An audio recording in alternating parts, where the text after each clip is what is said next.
Bienvenue, mesdames et messieurs, dans Politicien, votre rendez-vous politique.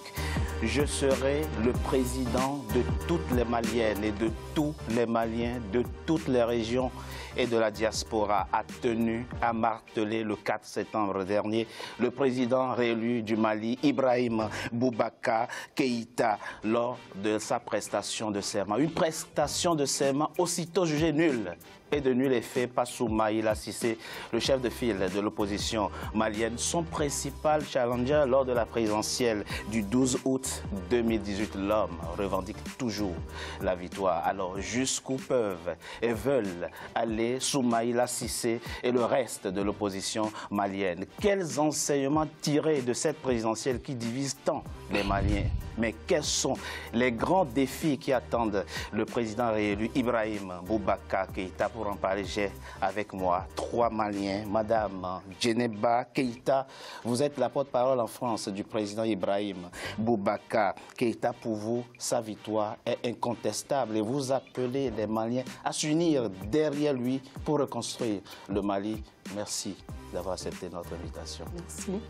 Un appel qui ne trouve pas du tout d'écho favorable auprès de vous. Sekou Magassa, vous êtes membre de l'URD, le parti de Soumaïla Cissé, dont vous êtes par ailleurs le porte-parole. Selon vous, c'est lui qui a remporté la présidentielle d'août 2018 dans votre pays. Vous nous en direz davantage au cours de cette émission. Merci. Merci, monsieur Magassa, d'avoir accepté notre invitation. Madame Ramata Koulibaly, vous êtes membre de la société civile, secrétaire général de Songoï Ganda Boré. C'est une association pour la promotion de la paix et contre la partition du Mali. Vous aussi, vous estimez, tout comme M. Sekou Magassa, que c'est bien Soumaïla Cissé qui a remporté la présidentielle d'août 2018 et vous contestez les résultats définitifs tels que proclamés par la Cour constitutionnelle de votre pays. Merci d'avoir accepté notre invitation. Tout le plaisir est pour moi. Merci Richard. En 2013, il a félicité Ibrahim Boubacar Keïta pour son élection à la présidence de la République. Mais en 2018, c'est un hold-up électoral que dénonce Soumaïla Cissé qui revendique toujours la victoire. C'est un reportage signé Mokhtar Bari, notre correspondant au Mali. Soumaïla Cissé, arrivé deuxième position à l'issue du scrutin présidentiel au Mali avec 32,94% des voix, rejette toujours les résultats définitifs validés par la Cour constitutionnelle. Après des recours infructueux, l'opposition malienne se tourne désormais vers la Cour de justice de la CEDEAO. Tant que Soumaïla Cissé n'aurait pas reconnu le pouvoir en place, ça fera une tache noire. Donc, il faut séparer les marches et les mouvements, mais le fait que l'opposition reste sur sa position n'est pas bon pour le gouvernement. Donc, jusqu'où elle peut aller sur les 5 ans. Mais il faut vraiment qu'il y ait des négociations, sinon, à ce jour, l'opposition a le beau rôle. Le simple fait de rester sur sa position de camper, ça ne lui coûte pas pour le moment grand-chose. La coalition de Soumaïla Cissé, Ensemble Restaurons l'Espoir, a organisé 5 grandes marches et meetings en l'espace d'1 mois. Après la prestation de serment du président élu, la contestation commence à s'essouffler, notamment avec le retrait de l'activiste Mohamed Youssouf Batili. Mobiliser les militants, ça coûte cher en temps, en énergie et financièrement. Donc, personne ne peut supporter des marches, des meetings tous les jours. Je pense que sur ce plan, ce n'est pas une bonne politique de vouloir continuer à faire sortir les militants parce qu'au bout d'un moment, tout le monde sera lassé. Ceux qui sont dans l'opposition, qui sont dans la rue, qui le contestent maintenant, en réalité, il y a une provision d'une résolution des Nations Unies, la résolution 2374 de décembre 2017, qui prend soin de la contestation, du leadership de la contestation. C'est-à-dire qu'aujourd'hui, c'est Soumaïla Cissé qui conteste. Il ne peut le faire pendant trop longtemps, parce que simplement, il y aura la démobilisation, ça c'est un. De deux, s'il le fait, il sera sanctionné par les Nations Unies selon le régime de sanctions prévu dans la résolution 2374. Si en 2013, Soumaïla Cissé avait félicité le président Ibrahim Boubacar Keïta suite à son élection, la démarche est cette fois-ci différente. À moins d'1 mois du début de la campagne pour les élections législatives du 28 octobre, l'opposition malienne est partagée entre participer à une élection qui serait synonyme de reconnaissance du verdict de la Cour constitutionnelle ou boycotter le scrutin avec le risque de perdre ses mandats à la députation. Sekou Magassa, vous représentez donc à cette table Soumaïla Cissé, le chef de file de l'opposition malienne, lors d'une conférence de presse après la proclamation des résultats définitifs par la Cour constitutionnelle de votre pays. Voici ce qu'il dit de cette juridiction. Il dit, je le cite, « Cette institution s'est discréditée en se constituant prisonnière volontaire d'un régime autocratique ». Fin de citation.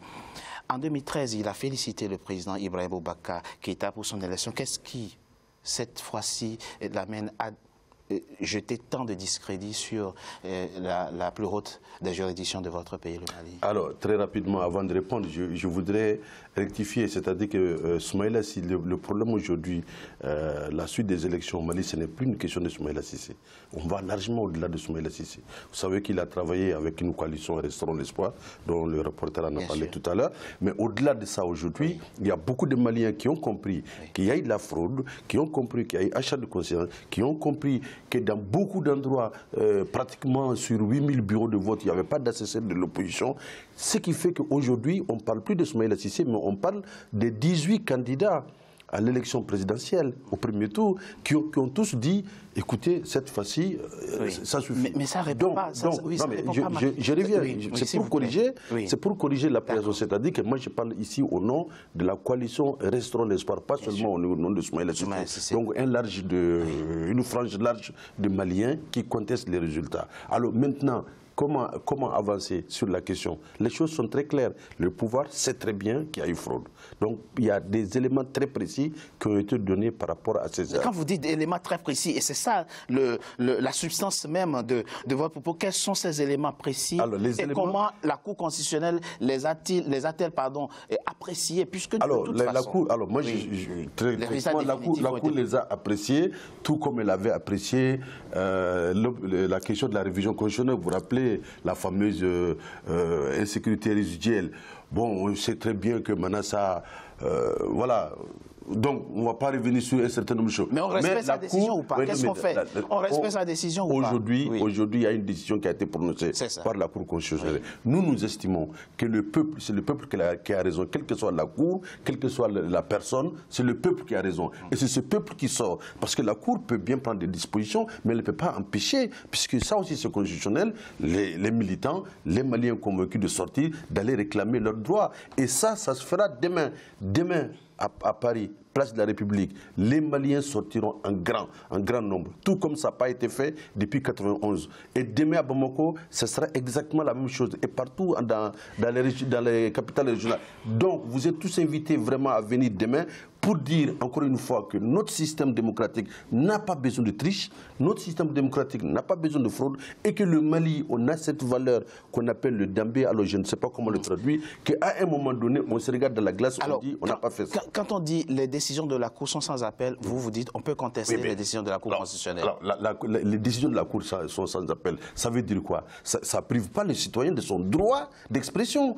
C'est ça que ça veut dire. Absolument. Ça veut dire que les citoyens ou les partis politiques, les structures, les associations ont le droit de s'exprimer, quelle que soit la Cour. Parce qu'encore une fois, j'ai dit, Manassa Danyoko a un passé, on ne va pas dire sulfureux, mais au moins douteux dans la démocratie malienne, ça on sait. Donc qu'elle ait accepté ça avec l'histoire de la révision constitutionnelle, on voit très bien la situation dans laquelle nous sommes. En tout état de cause, nous disons aujourd'hui que Soumaïla Cissé est le président élu du Mali. Et si les Maliens ont occupé le consulat le 4 septembre, c'est uniquement pour dire qu'on ne va pas gêner les Maliens, mais on va leur faire comprendre que le président élu, c'est Soumaïla Cissé. Le propos est clair, Madame Keïta.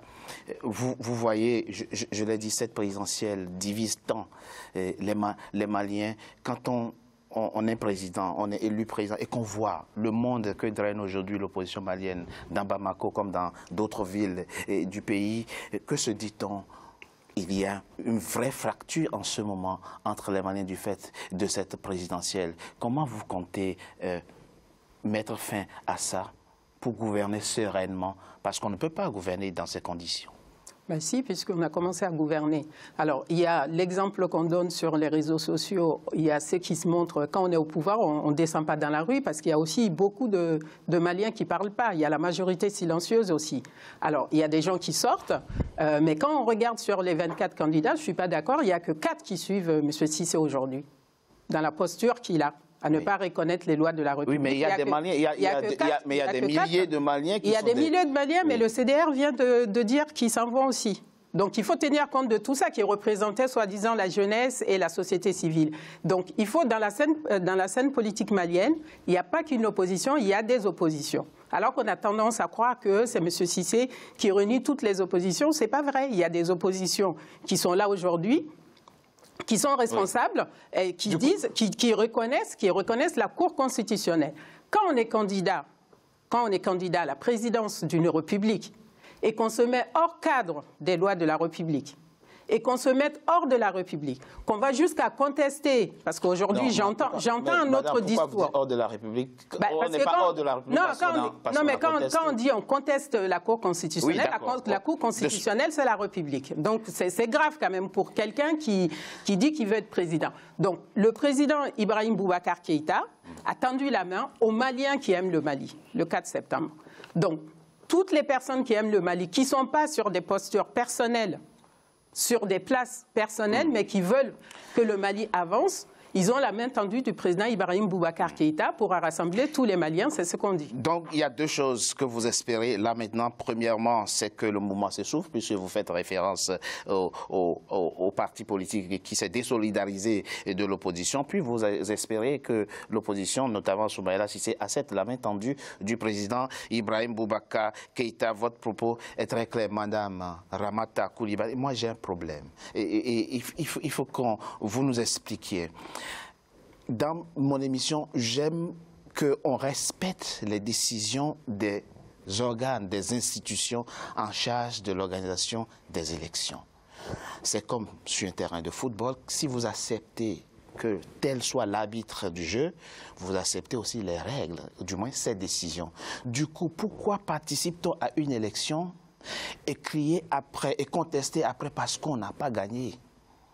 Comment régler ce problème qui n'est pas spécifiquement malien, mais qui est aussi continental? Comment on le fait? Richard, merci. Oui. Je ne suis pas du tout politique, mais je vais dire mon point de vue. Dans le cas du Mali d'aujourd'hui, si Soumaïla Cissé conteste, parce que qui a le dernier mot dans les élections, c'est la Cour constitutionnelle. Et quand la Cour constitutionnelle devient juge et partie, pourquoi vous dites ça, justement? Expliquez-nous, Madame Coulibaly. Pourquoi je dis ça? Parce qu'à chaque fois, le premier tour, il y avait un problème. Et l'opposition, ils étaient 18. Ils ont fait des requêtes. La Cour constitutionnelle a trouvé le moyen de dire que la requête avait été déposée en retard, soi-disant. Mais ils ont quand même un peu bidouillé, ils en ont ajouté à Ibeka. Deuxième tour arrive. Ce coup-ci, l'opposition a bien fait les choses dans les règles.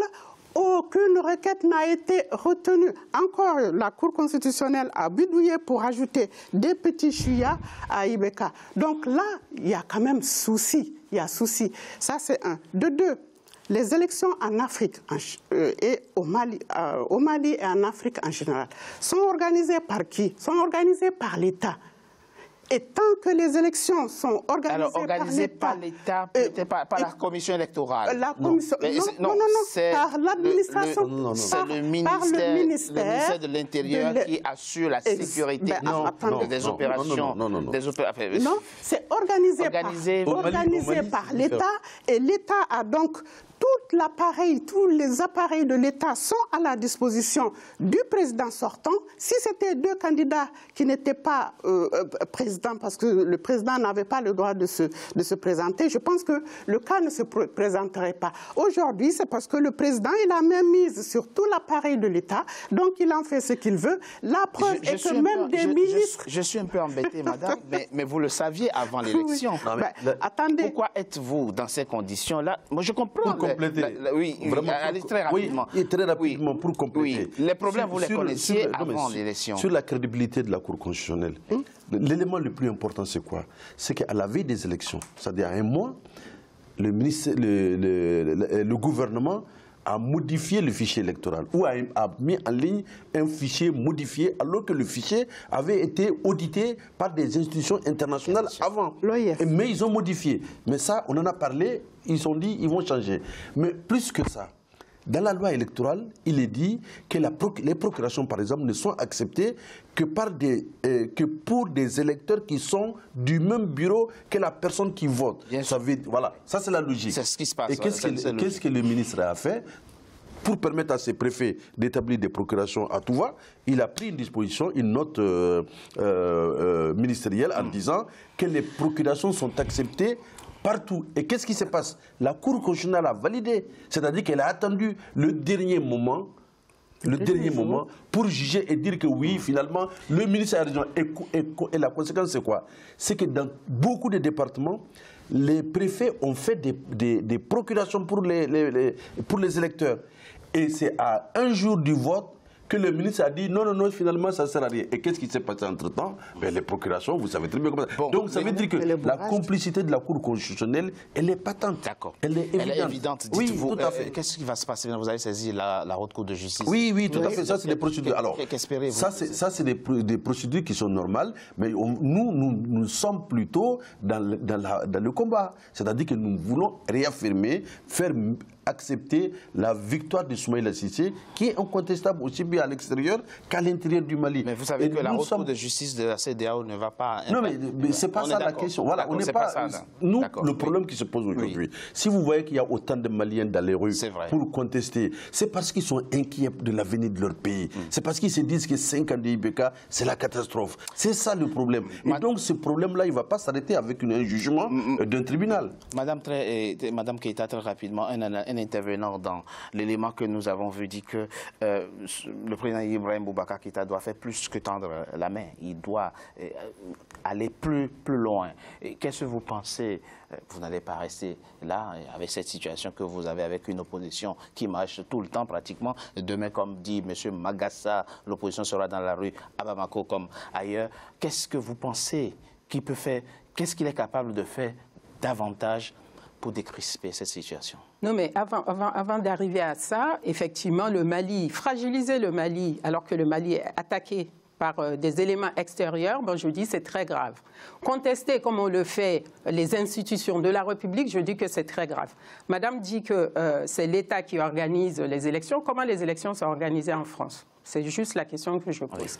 Comment les élections sont organisées aux États-Unis? Donc après, moi je suis dans une mairie, c'est le maire qui organise les élections. Vous n'allez jamais accepter, vous n'allez jamais accepter qu'il y ait bourrage des urnes. J'ai coupé la parole à personne. Vous m'avez interpellé, donc je vous réponds. Je dis, vous êtes deux à parler, je vous ai laissé parler, j'ai entendu des choses aberrantes, j'ai rien dit, je vous ai laissé parler, donc on va être très gentil, on va s'écouter. D'accord, il n'y a pas de problème. Quand on commence à dire qu'il y a des fraudes et qu'on a demandé des preuves, la Cour constitutionnelle a demandé des preuves et qu'il n'y a eu aucune preuve. Si. Mais qu'on dit non, ne dites pas.